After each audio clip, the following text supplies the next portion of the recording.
We can read in Vlasis Rassia's book called Demolish Them, published in Greek in Athens in 2000, the following. In 314 AD, immediately after its full legislation, the Christian Church attacks non-Christians.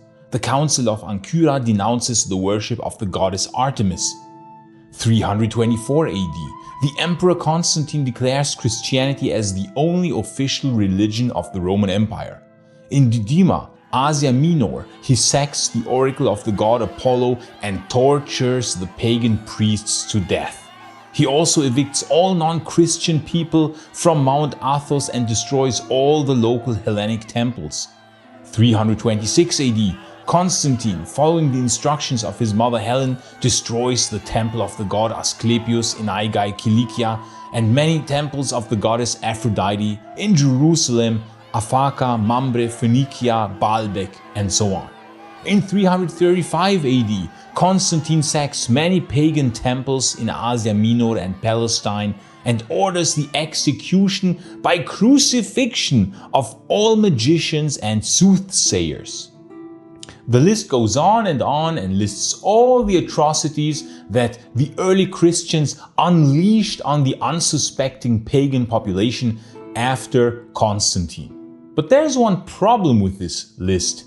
It is almost entirely fictional, which is why we should be extra careful when reading things about this fascinating period when Christianity triumphed over the old Greco-Roman religion.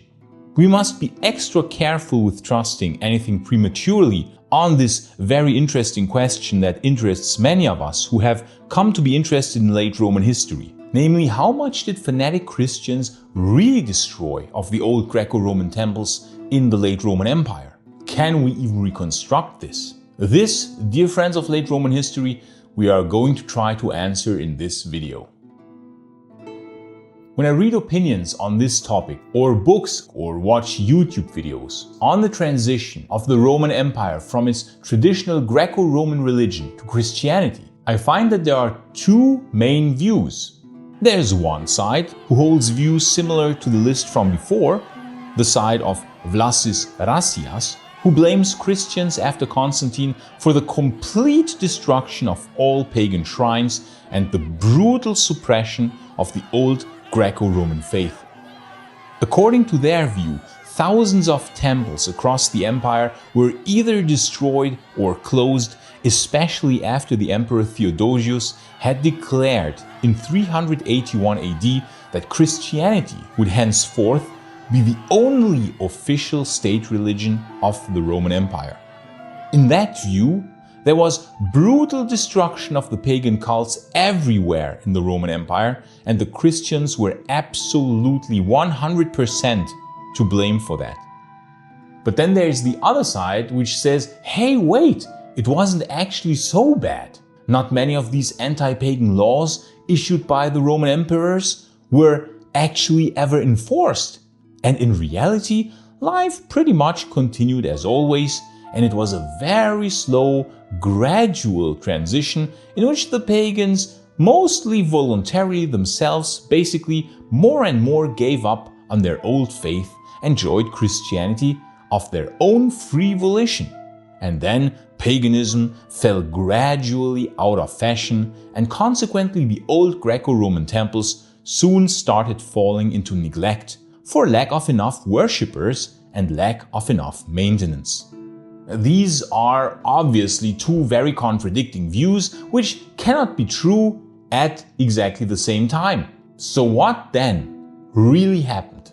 How widespread was the destruction and anti-pagan persecution that took place after that infamous Theodosian edict of 381 AD, which declared that henceforth the religion of Christ in the Nicene Creed shall be the only real faith of the Roman Empire? Let's start with Constantine, because according to some dubious sources, this is where already the destruction of pagan temples started taking place. For instance, I tried to find a reliable source that Constantine in 324 AD sacked the oracle of the god Apollo at Didyma in Asia Minor, and that he tortured pagan priests there to death.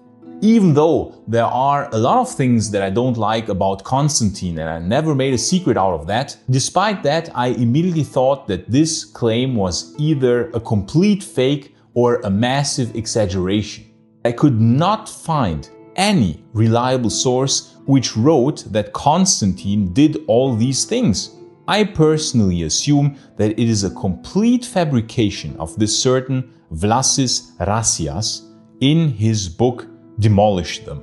Then I tried to find a source where Constantine supposedly destroyed the temple of the god Asclepius in Aigai, Cilicia in the year 326 AD. And interestingly, I could indeed find two sources for this.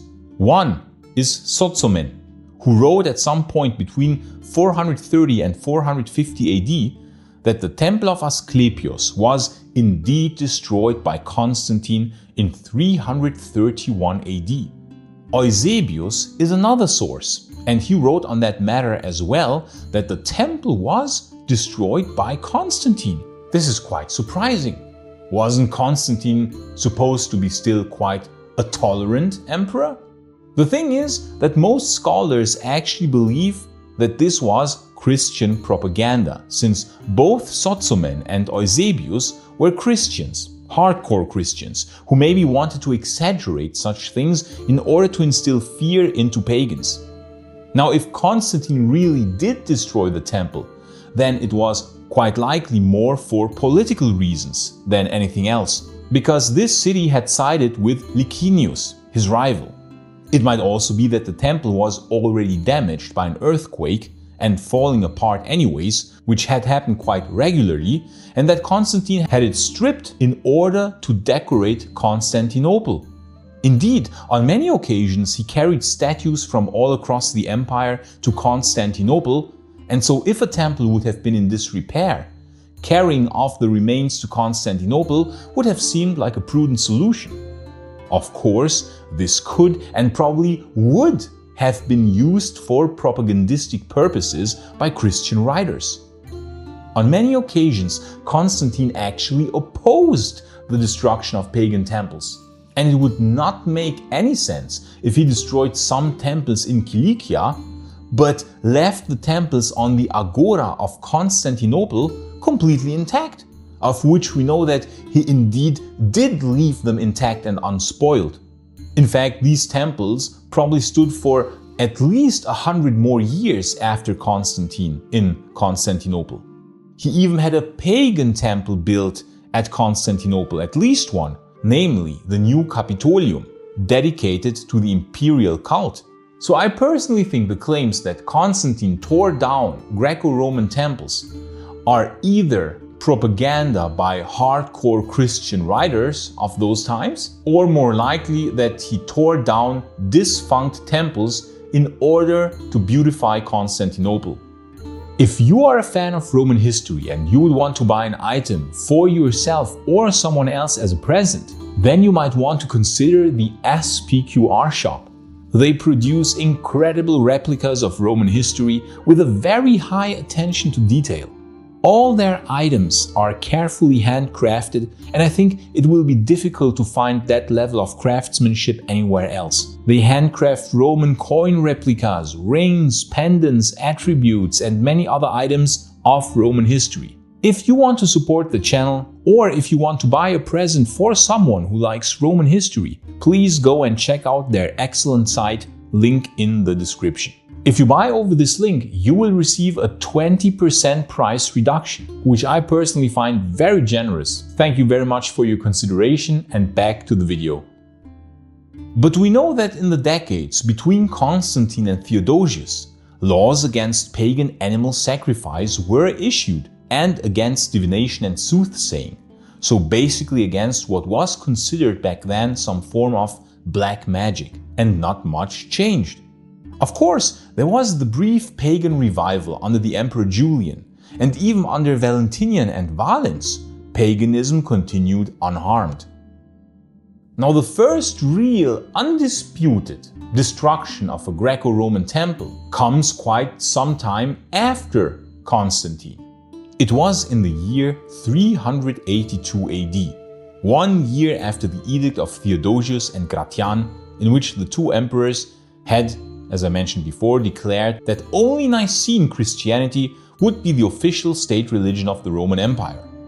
In 382, Theodosius had received a request from Palladius, a military commander in Osroene near the Persian frontier, asking whether he should close the famous temple at Edessa, presumably as a result of demands by local Christian groups. Theodosius had replied pragmatically that because of its great artistic value, the temple should remain open. Yet, his moderation was soon undermined by his more fanatic Christian officials. The Praetorian prefect of the East, a man named Maternus Cynergius, was especially ruthless and appears to have destroyed the temple of Edessa and its treasures.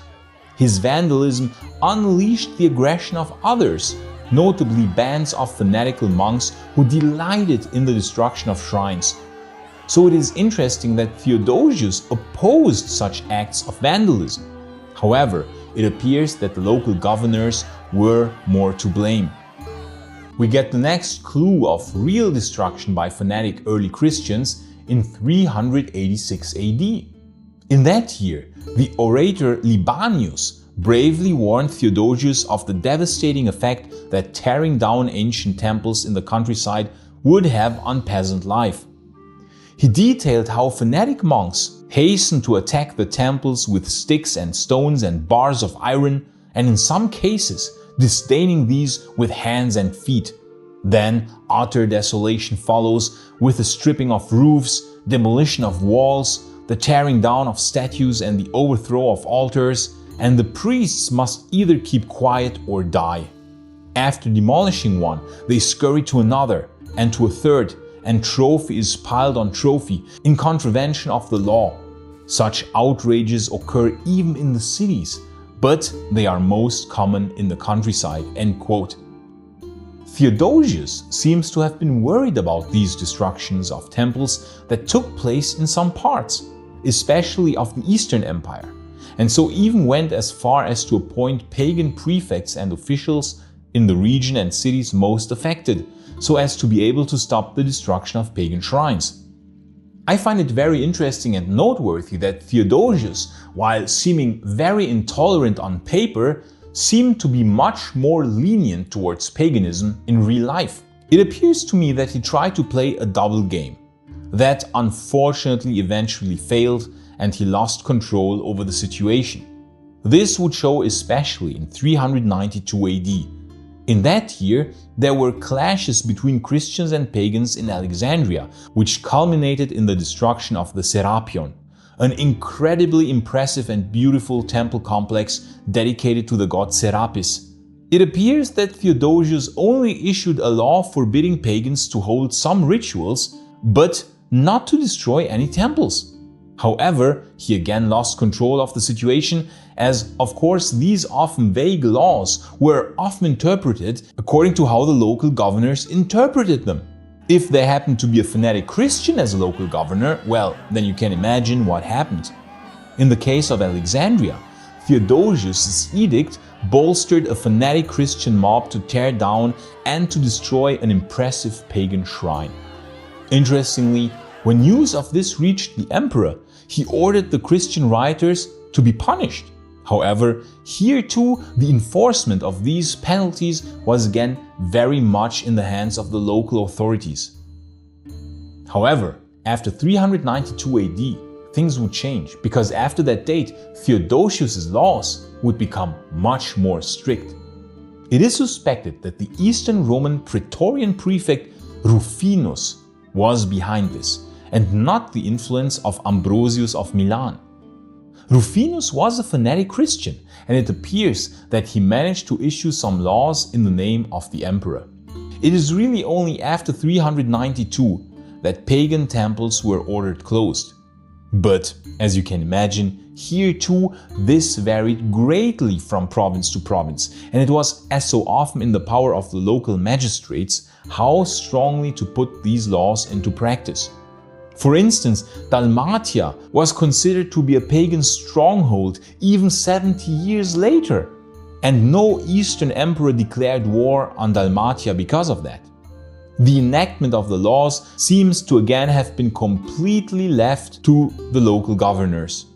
In Rome, however, there must have been an effect, because already in the early 400s, Jerome wrote that cobwebs and dust were beginning to cover the old pagan temples, and that even the magnificent temple of Jupiter on the Capitolium was beginning to be covered with dust and cobwebs. There was a brief pagan revival under the short-lived Western Roman Emperor Eugenius from 392 to 394, but after the Battle of the Frigidus River, the temples were closed again and the matters returned back to how they were in 392, before Eugenius rose to power. So it was in the 390s that I would see the defining turning point with the stricter laws of Theodosius. These emboldened especially fanatic Christians, even though Theodosius himself might have been surprisingly lenient at times, and he might not even have intended the destruction of pagan temples. But unfortunately, his laws could be interpreted in that way, especially by the more fanatic Christian local officials. A massive shift in thought occurred as well, and we see beginning in the 390s imperial authority now being placed above intellectual freedom, ending more than a millennium of free thought. The Roman state that had been religiously very tolerant now became increasingly intolerant towards its own Greco-Roman past. As a consequence, disunity would arise and a fracturing of Roman society, and this at a time where unity would have been direly needed. Active destruction of temples did continue to occur, although we have to say that they were not very widespread. One noteworthy act occurred in 402 AD when Porphyrius ordered the destruction of 8 pagan temples at Gaza. Such acts of religious fanaticism and vandalism were, interestingly though, even then the exception rather than the norm. In many other places, meanwhile, still no such violence seems to have taken place, especially in the Western Roman Empire, which was still much more pagan than the East. However, what is undisputed is that anti-pagan laws were continued to be issued in the 400s. Being pagan became more and more difficult. They were more and more excluded from public life and more frequently excluded of holding higher state offices. And so pagans now chose increasingly to hide their true faith, especially in the cities. You wouldn't find a lot of open pagans anymore in the 430s, except for some noteworthy pagan strongholds. One, as mentioned before, was Dalmatia, where even as late as the 460s, paganism was tolerated.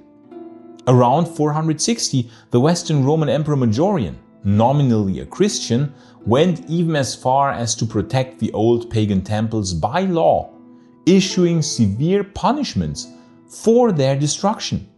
In the early 470s, the Emperor Anthemius even considered restoring the Temple of Jupiter at Rome and to reopen it.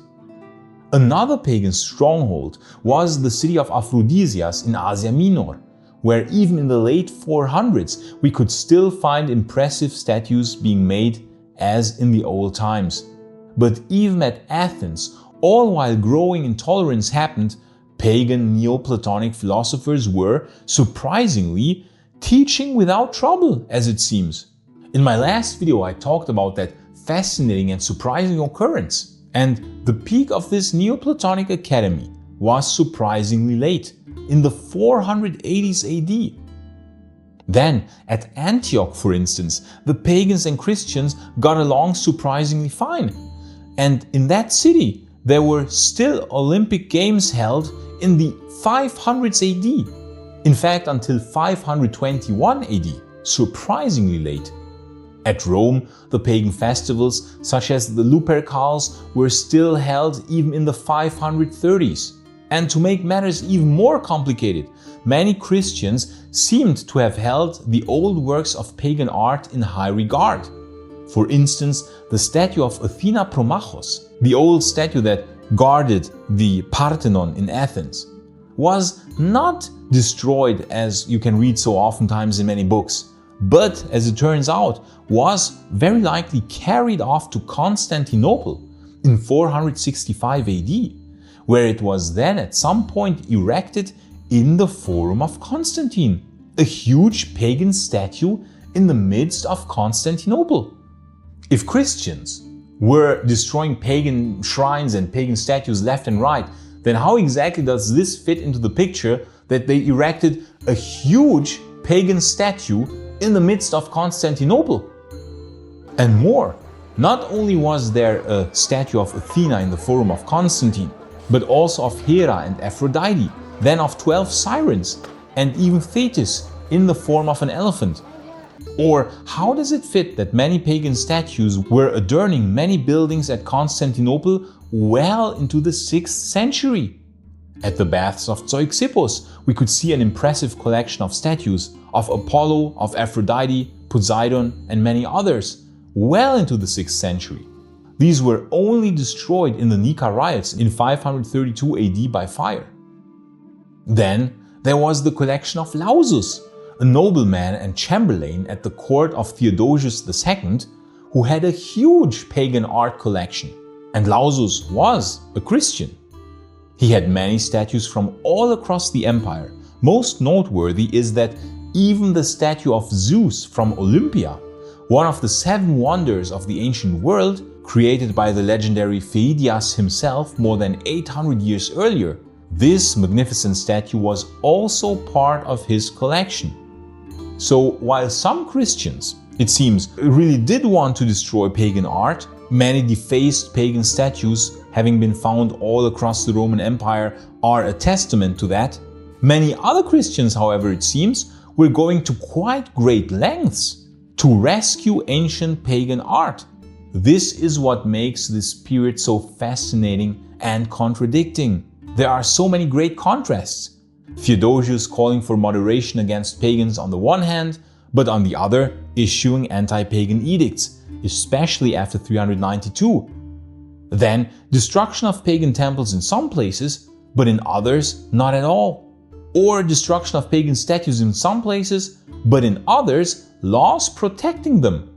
Or rich art collectors trying to save as many statues as possible, even erecting them in the midst of their cities.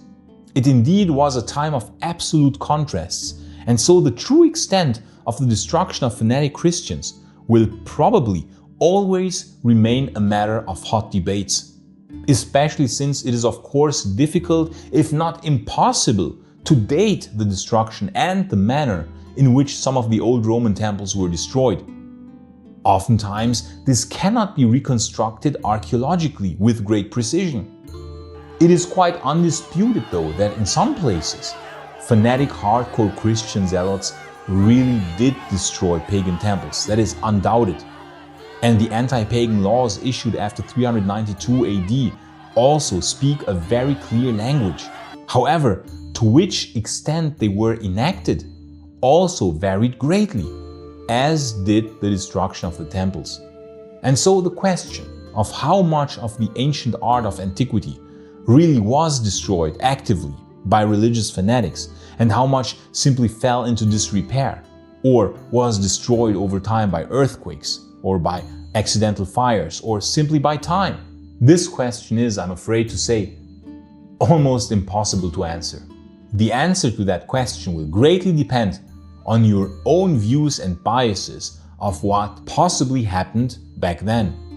And we must be careful because there is a lot of false information on this topic out there, and it is very easy to jump to quick conclusions.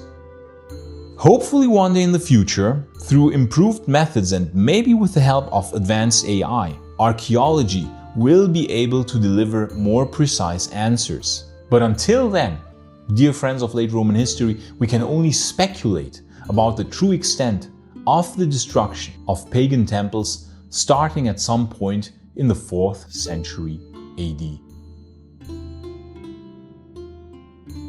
If you liked this video, please consider supporting this channel via Patreon or via YouTube membership, because it is your support which makes this channel possible. Thank you so much in advance. And I would especially like to thank our new Augustus supporter, Cesar Campos. Thank you so much, Cesar Campos, for your amazing support. And of course, I would like to thank everybody who supports Maiorianus. You people are amazing. And if you want to learn more about that Neoplatonic Academy of Athens, which against all odds flourished as late as the 480s AD, you can watch this video in the upper right corner. But if you want to learn more about who the last pagans were and how surprisingly late they still existed, you can watch the other video in the lower right corner. I say thanks again to all friends of Roman history, gratias tibiago and bene valete.